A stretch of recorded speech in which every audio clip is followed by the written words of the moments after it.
ప్రపంచంలో అత్యంత సహజ సంపదలు ఉన్న దేశం ఎందుకని ఇవాళ బ్రెడ్ కూడా దొరకని దేశంగా మారింది? ఎవరు ఈ దేశాన్ని పేదరికంలోకి నెట్టారు?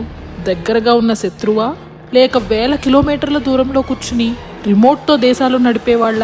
దక్షిణ అమెరికా ఆ ఖండంలో ఒక దేశం మాత్రం ప్రపంచానికి తలనొప్పిగా మారింది. అదే వెనిజులా. ప్రపంచంలో ఉన్న ఆయిల్ రిజర్వ్స్లో దాదాపు 18% ఒక్క వెనిజులాలోనే ఉంది. అంటే సౌదీ అరేబియా కన్నా ఎక్కువ. ఇదే అమెరికా వెనిజులా మీద కన్ను వేయడానికి కారణం.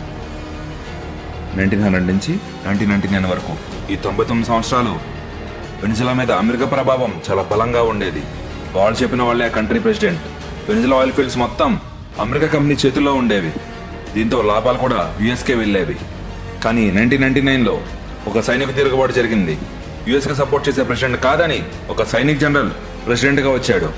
అతనే హ్యూగో చావేస్ ప్రజల కోసం నిలబడ్డాడు. అమెరికన్ ఆయిల్ కంపెనీస్ని తరిమేసి వెనిజులా ఆయిల్ సంపద ఆ దేశ ప్రజలకే ఇచ్చాడు. ఇక్కడి నుంచే మొదలైంది అమెరికా వర్సెస్ వెనిజులా అనే చీకటి యుద్ధం.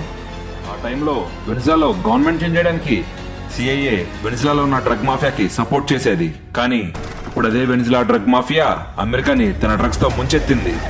దీంతో చేసేదేమీ లేక యుఎస్ గవర్నమెంట్ ఈ డ్రగ్ మాఫియాకి వ్యతిరేకంగా దాడులు ప్రారంభించింది. నెక్స్ట్ పార్ట్ లో మనం యుఎస్ గవర్నమెంట్ వెనిజులాని ఎలా పడగొట్టాలనుకుంటుందో చూద్దాం. ఇది మన ఇండియాకి ఏ విధమైన ఇంపాక్టో కూడా చెప్పే ప్రయత్నం చేస్తాం.